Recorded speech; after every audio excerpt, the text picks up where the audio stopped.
байцгаана уу? Одоо багш нь Scratch дээрх quiz game-ийн 3 дугаар хичээл буюу төгсгөлийн хэсгийг оруулах гэж байна. За одоо бид нар юу хийх вэ гэхээр 2 дугаар асуулт зөв хариулт дээр дарах юм бол зөв гэж гарч ирээд буруу хариулт дээр дарах юм бол буруу гэж гарч ирээд 2 дугаар асуулт руу шилждэг. За тэр кодыг бичье. За бидний эхний асуултын зөв хариулт нь аль вэ? Хоёр дахь асуултын зөв хариулт нь аль вэ гэдгээ бид нар эхлээд цаасан дээрээ бичээд авчвал зүгээр. Жишээлбэл нэгт багшийнх нь бол эхний асуултын зөв хариулт нь болохоор Д хариулт буюу хамгийн сүүлийн цэнхэр. За тэгэнгүүтлээ 2 дугаар асуултынх нь Г хариулт, 3-ийнх нь А, 4-ийнх нь Б, 5-ийнх нь Г гэд дэвтэр дээрээ бичээд авсан зөв хариултуудаа. Ягаад гэвэл код бичээд хэрэгтэй учраас. За хамгийн эхлээд бид нар асуултууд аль хэдгээр асуулт дээр явж байгаа гэдгээ мэдхийн тулд за мөн оноогоо бас нэмэхийн тулд хоёр хувьсагч бид нар зарлаж өгөх хэрэгтэй. За хувьсагчийг бид нар variable гэснээс дээр дарлаа. Make variable гэдэг дээр шинэ хувьсагч зарладаг. Тэгэхээр make variable дээр дараад бид нарт хамгийн эхлээд оноо гэдэг хувьсагч хэрэгтэй. Оноо гэд гараасаа бичээд өгчнө гэсэн үг. Оноо гэд keyboard-ноос. За тэгээд огт орчин. За ингээд оноо гэсэн variableтэй болчлоо. За дахиад make variable гэж дарж агаад одоо асуулт гэдэг нь одоо хэдгээр асуулт гарч ирж байгаа юм. Хэдгээр асуулт нэр явж байгаа юм гэдгийг мэдхийн тулд асуулт гэдэг хувьсагчаас гад зарлаж өглөө. За ингээд оноо асуулт гэсэн хоёр хувьсагчтай болчлаа. Асуултын энэ талд нь тавьчих. Оноогийн энд нь тавьчих. За одоо бид нар яах вэ гэхээр асуулт нэгийг гарга гэсэн мессеж ирэнгүүт нь шууд set my variable энийг юун дээр гаргана? Асуултын sprite дээр бичнэ шүү. Асуултын sprite-аа сонгож агаад set my variable гэж агаад энийг асуулт гэдгээ сонгоод энийг шууд 1 болгоно гэж заачна. За харин ногоон төг дарагдах үед болохоор асуулт маань тэг байх ёстой. За тэг байжгаад асуулт нэгийг гарга гэсэн мессеж ирэх юм бол за энийг хаанч бичсэн болно шүү. За хамгийн ихэнд нь бичсэн ч бас болно. За асуултыг 1 болгоод за мөн адилхан яхаа ногоон төг дарагдах үед оноо гэдэг хувьсагч маань тэг байх ёстой тийм ээ. За энийг нь бас асуултынхаа sprite дээр бүгдээрээ бичээд өгч. За одоо Улаанбаатар гэдэг маань миний зөв хариулт учраас Улаанбаатар байгаа буюу Д хариултан дээр очиод бичиж эхлэе. За Улаанбаатар дээр дарах юм бол гэдэг код чинь тийм ээ. Тэгэхээр events зэснэ. When this sprite click гэдэг кодыг авчираад блокийг авчираад тавьчих. За хэрвээ энэ sprite-н дээр дарах юм бол яах вэ? Нөхцөл шалганаа бүгдээрээ. За хэрвээ энэ чинь асуулт 1 гарч байгаа үед л энэ хариулт зөв шүү дээ тийм ээ. Бусад асуулт гарч байгаа үед энэ хариултан дээр дарах юм бол буруу болох гээд байгаа. Тэгэхээр асуулт болгон дээр нөхцөл шалгана гэсэн. За ямар нөхцөл шалгах вэ гэхээр хэрвээ асуулт 1 байвал гэдэг. Тэрийг мэдхийн тулд operator зэснэ. Энэ тэнцүү 50 гэсэн командыг авчираад энэ if дотор оруулчих. За тэгээд variables зэснэ. Энэ асуулт гэдгийг авчирж агаад энэ ногооны эхэнд нэч. За тэгээ энэ 50-ийнх нь оронд хэрвээ 1 гэж тавьчих юм бол асуулт тэнцүү 1 байх юм бол гэсэн утгатай байхгүй юу? Асуулт тэнцүү 1 байх юм бол 1-р асуултын хувьд энэ цэнгэр хариулт маань үнэн учраас looks зэснэ. Say hello for 2 seconds гэдгийг авчирч тавьж агаад зөв. Тэ? За томоор өччих. Зөв гэж хэлнэ. 1-2 секунд хэтэрхий урт учраас 1 секунд гэлч. За зөв гэж хэлээд тэгээд яах вүлээ? Оноогоо нэмэх хэрэгтэй тийм ээ. Тэгэхээр variable зэснэ. Change my variable by 1 гэдгийг авчирчаад my variable-аас оноо гэдэг хувьсагчаа сонгочихно. За хэрвээ асуулт 1 байх юм бол зөв гэж хэлээд оноог 1-ээр нэмнэ. Хэрвээ энэ дээр дарах юм бол штэ тийм ээ. За одоо тэгээд оноогоо нэмчээд яах ёстой вэ гэхээр асуулт 2-ыг гаргаарай гэдэг дараагийн нөгөө тохиогоо явуулна шүү дээ. Тэгэхээр events зэснэ. Broadcast асуулт 1-ийг гарга гэдэг broadcast message гэдэг блок авчираад хийчихнэ. За тэгээ бид нар өмнө нь асуулт нэгийг гаргах гэсэн нэг л мессеж хийсэн учраас л ингэж гарч ирж байгаа. Одоо бид нар шинээр new message гэж яагаад асуулт 2-ыг гарга гэвчихжээ л та тийм ээ. Гараараа асуулт 1-ийг гарга гэдгийг энийг 2 болгочих. Октарлаа. За асуулт 2-ыг гарга гэсэн мессеж илгээчлээ. За тэгээд багшийн хувьд энэ цэнхэр өнгийн хариулт буюу ГД хариулт дээр зөвхөн эхний асуултан дээр л зөв хариулт, нөгөө 2, 3, 4, 5 дахь асуултууд дээр дандаа буруу ахгүй юу? Буруу хариултууд байгаа. Тэгэхээр би яах вэ гэхээр яг энэ нөхцлөө одоо энэ if гэдгийг duplicate хийгээд дорн дахиад залгах чинь.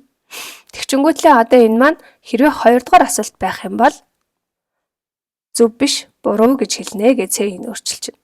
За тэгээ буруу гэж хэлж байгаа үед оноог нэгээр нэмэхгүй шүү дээ, тийм ээ. Тэгэхээр change оноо by нэгийг ийш навч тавьчаад харин асуулт 2 гарга гэдэг мессеж байгаа бол явуулна. Ягаад гэхээр хүн Улаанбаатар дарахгүйгээр өөр газар дарж болно шүү дээ, тийм ээ. За багш нь сая одоо яг энийг 4 удаа хувилна. Хувиллаа.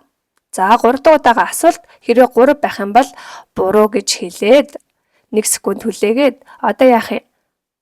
Асуулт энэ дээр асуулт 2-ыг гарга гэдэг мессеж нөгөө асуулт 3 болгож бас шинэ мессеж явуулна тийм ээ. Асуулт 2-ын тухайд буруу гэж хэлчихэд дараагийн асуулт 3-аа гарга гэсэн мессеж илгээн. Тэгэхээр new message гэж яагаад асуулт 3-ыг гарга гэд биччихье. За тэгэнгүүтлээ одоо асуулт 3 байгаа нөхцөлд буруу гэж хэлчихэд шинэ мессеж илгээн тийм ээ. Асуулт 4-ыг гарга гэд энийг 4 гэвчиж. За асуулт 4-ыг гарга гэсэн мессеж илгээч. За энэ зам авч болно шүү хүмүүстээ. За одоо дараа нь дахиад duplicate хийж залгах чингуудлаа. Дорн залгах чинь тийм ээ. Одоо хэрвээ асуулт 4 байх юм бол мөн л адилхан буруу гэж хэлээд асуулт 5-ыг гарга гэсэн мессеж илгээнэ. Асуулт 5-ыг гарга гэдэг ч юм уу те. За ингээ мессеж илгээч. За одоо хэд болсон 1 2 3 4. За одоо энийгээ дахиад duplicate хийгээд хэрвээ асуулт тэнцүү 5 байх юм бол мөн адилхан буруу хариулт учраас буруу гэж гаргаад одоо асуулт 5 асуулт маань олчж байгаа учраас одоо нөгөө дууссан гэсэн мессеж илгээе бүгдээрээ. За дуусгах гэд. Дуусгах гэд нэг мессеж илгээч.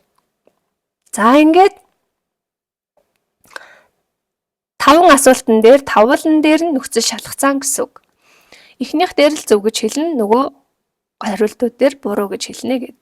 За энийг одоо яах вэ гэхээр энэ 4 хариулт руугаа дөрвөлнлөө нь яг адилхан бичиж оруулна. За тэгэхээр багш нь энийг олон дахин бичихгүй тул ингээд зөөгөөд оруулчих. А-руу, Б-рүү, Г-рүү. За тэгэхээр энэ нар чинь кодуудаа нь яг ижилхэн үйлчлэхгүй шүү дээ тий. Ороод одоо засах юмнуудаа засна гэсэн үг.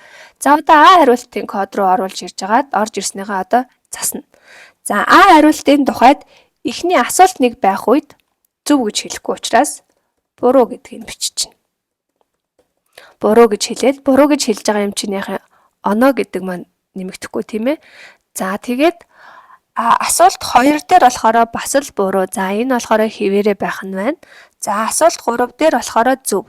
Багшийн хувьд асуулт 3 дээр хариулт маань зөв байх учраас энэнийх нь оронд зөв гэж бичүүлээд одоо харин variable business change my variable by 1 гэдгийг авчираад энэнийхээ оронд оноо гэдгээ сонгочихно. За тэгэхээр оноог 1-ээр нэмэхнэ гэд. За 4-р асуулт болон 5-р асуултын тухайд бол адилхан буруу учраас хэвээр нь үлдээч. За одоо Б хариулт руу орлоо. За багшийн Б хариултны тухайд ганцхан зөвийг л өөрчлөл буруунууд нь хэвээрээ явж ахна шүү дээ. Тэгэхээр эхний асуулт маань асуулт 1 байх үед багшийн буруу учраас буруу гэдгийг нь бичээд оноо нэмэх гэдэг блокоо ийшээ аваад тавьчих. За тэгээ 2 дээр мөн буруу, 3 дээр мөн буруу, харин 4 дээр зөв. Тэгэхээр 4-р асуулт байгаа үед дарах юм бол зөв гэж хэлээд тэгээд change my variable буюу оноог 1-ээр нэмэх гэдгийг авчираа залгachна. За ингээд 5 дээр бас буруу учраас хэвээр нь үлдээч. За одоо Г хариулт руу орлоо. гээ хариулт руу ороод эхний асуулт маань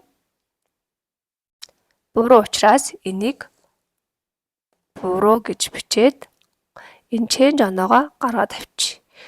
За 2 дээр болохоор зөв. Тэгэхээр 2 дахь асуултан дээр миний гээ хариулт зөв учраас зөв гэж гаргаж ирээд оноогоо нэмэн тийм ээ. Change my variable оноо 1. За 3 дахь асуултан дээр буруу учраас хэвээрээ. За 4 дахь асуултан дээр болохоор буруу учраас хэвээрээ. За 5 дахь асуултан дээр болохоор зөв. Бүгшийнх нь 5 дахь асуултных зөв хариулт нь энэ гээ баринд тахгүй юу? Тэгэхээр энийг зөв гэж болгоод та нарыг болохоор өөр байгаа шүү дээ.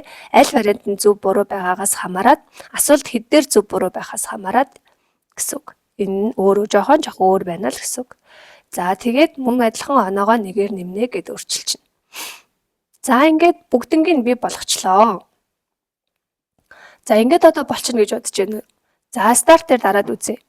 За эхний асуулт гарч ирлээ. Улаанбаатар дээр дарсан зөв гэж гарч ирж байна. Одоо асуулт 2 руу очих хэрэгтэй тийм ээ. Гэтэл асуулт 2 гарч ирэхгүй байгааз. Тэгэхээр бид нөгөө хариултууд дээр код биччихээд асуултууд дээр код бичээгүй байгаа учраас тэгж байгаа. За тэгэхээр бид асуултын sprite руу очлоо. За энэ дээр юу болох вэ гэхээр асуултын sprite дээр одоо бид хизээ ямар асуулт гарч ирэх юм бэ гэдгийг бичнэ. За events гэснээ when I receive асуулт 2-ыг гарга гэсэн мессеж ирэх юм бол switch costume to асуулт 2-оо гаргаад мөн адилхан шөв хийн тийм ээ. За одоо энийг мөн асуулт 3, асуулт 4, асуулт 5 дээр яг адилхан учраас duplicate хийгээд явчих. Асуулт 3-ыг гарга гэвэл асуулт 3 гарна. За энийг дахиж duplicate хийлээ. Асуулт 4-ыг гарга гэсэн мессеж ирвэл асуулт 4 рүү болно. Солигдсон тийм ээ. За дахиж duplicate хийгээд асуулт 5-ыг гарга гэсэн мессеж ирвэл switch to асуулт 5 болно гэд ингээд болгочлоо. За одоо ногоон дуу дараад үзье. Start дээр дарлаа. Улаанбаатар дээр зөв гэж байгаа. 2 дахь асуулт гарч байгаа боловч 2 дахь асуултын хариултууд нь гарч ирэхгүй байна тийм ээ. За тэгэхээр яасан гэхүү? Хариултууд дээр ч гэсэн мөн адилхан энэ коднуудаа бичнэ гэсэн. За тэгвэл А хариулт руу орж агаад асуулт 1-ийг гарга гэдэгтийнхаа юу бичсэн ирнэ. Хоёлаа бүгдээ асуулт 2-оо гаргахааг байгааз тэгэхээр энийг мөн адилхан duplicate хийж агаад хэрвээ асуулт 2-ыг гарга гэсэн мессеж ирвэл хариулт А-гийн 2-ыг гаргана. За мөн адилхан duplicate хийж агаад асуулт 3-ыг гарга гэсэн мессеж ирвэл хариулт А-гийн 3-ыг гаргана. За дахиад мөн duplicate хийж агаад асуулт 4-ыг гарга гэсэн мессеж ирвэл А-гийн 4-ыг гаргана. За мөн адилхан асуулт 5-ыг гарга гэвэл хариулт А-гийн 5-ыг гаргана гэд биччихнэ гэсэн. За энэ мөн адилхан бүх хариултууд дээр хийн.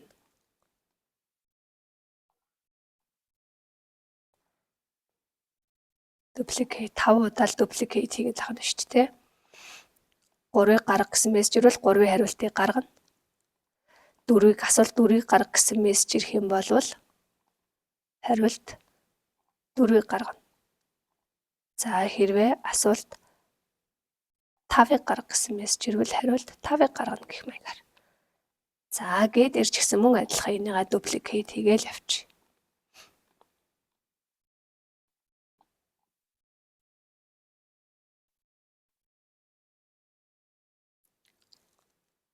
Гарга гэвэл 3. За эднэрээ сайн шалгаарай. Хэрвээ нэг юу л зөрүүлчих юм уу, андуурчих юм бол чинийх дээр алдаа гарч ирнэ. Тийм ээ. Хэрвээ алдаа гарах юм бол би хаана аль кодон дээрээ алдчихваа гэдгээ дахиад шалгана гэсэн үг. Асуулт 2-ыг гарга гэсэн мессеж ирүүлсэн хэрнээ би хариулт 3-ыг гарга гэсэн код бичсэн байх юм бол яг тэгжэл гарч ирнэ гэсэн үг. Тэгэхээр минийх болохгүй байна гэгээд тэгэх юм бол за тэгвэл би хаана алдсан байж болох вэ? Яагаад ингэж гарч ирсэн байж болох вэ гэд алдаагаа хайж агаад олж засна гэсэн үг шүү. За одоо дээр мөн адилхан энийгээ duplicate хийгээл явчихна. За жоохон томруулчих тийм ээ. За асуулт 2-ыг гарга гэвэл хариулт 2 нь гарч ирэх ёстой. За хэрвээ асуулт 3-ыг гарга гэвэл бид нар мессежүүдээ айгүй ойлгомжтой, костюмнуудынхаа нэрүүдийг айгүй ойлгомжтой өгөхтэй болж таарж байгаа. Яагаад гэвэл маш олон мессежүүд хооронд нь илгээж, дохио илгээж байгаа учраас бид нар хооронд компьютер ялгаж явахын тулд бид нар кодоо бичихтэй ялгаж явахын тулд нэрсүүдээ айгүй дараа нь ойлгомжтой өгөх хэрэгтэй. За 3 дээр 3 4 дээр 4 5 дээр 5. За хэрвээ за ингэ болчлоо. За одоо үзье. Ногоон түг дээр дарлаа. Start button дээр дарлаа. За хэрвээ буруу дээр дарах юм бол яаж вэ? Буруу гээд дараагийнх руу гарч ин тийм ээ. За зөв дээр дарахаар яаж вэ? За миний энэ ч үг нь зөв байх хэвээр ягаа буруу гэдэг вэ? За нараа цаашлахгүй шүү дээ. За энэ алдаа гарсан байна. За тэгвэл энэ ногоон буюу г хариултан дээр очиж жагаад миний 2 дахь асуулт дээр зөв гэж хэлэх ёстой доо. За харцгаая.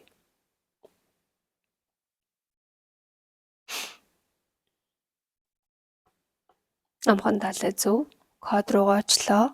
Хэрвээ асуулт юу яасан бэ? Энэ кодууд маань зөв. Ямар асуудал гарсан бэ гэхээр асуултуудаа хэд дээр явж байгаагаа мэдэхгүй учраас тэгээд байгаа. Тэр кодоо бид нар бичиж өгөөгүй байна.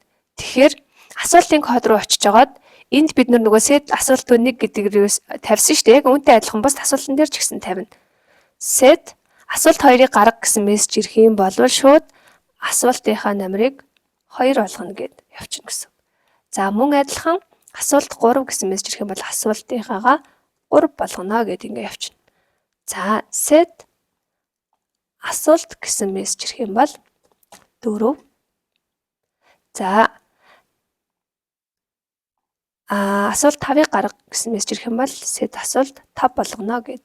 Ингэж өгөхгүй болохоор нөгөө бид нар кодон дээр юу гэж хэлсэн бэхээр хэрвээ асуулт 4 байх юм бол тэгнэ, асуулт 5 байх юм бол тэгнэ гэсэн нөхцөл шалгацсан шүү дээ. Тэгсэн хэрнээ эндээ яг асуулт хэд дээр очих юм гэдгээ зааж өгөөгүй учраас саяхан ажиллахгүй байна гэсэн үг. За одоо ногоон түг дээр дараад start дээр дарлаа. За Улаанбаатар зөв хариултан дээр даръя. Зөв гэж гараад оноо 1-ээр нэмэгдэж байна тийм ээ. За одоо Номхон талаа гэдэг зөв хариултан дээр даръя. Зөв гэж гараад оноо 2 болчихно тийм үү. За одоо буруу хариултан дээр даръя. Буруу гэж гараад оноо нэмэгдсэнгүй тийм ээ. За 4 дахь дээр зөв гэж дарлаа. За 5 дээр. За ингээд нийтдээ асуулт номер нь 5, оноо нь 4 болчихжээ тийм ээ. За ингээд дууслаа.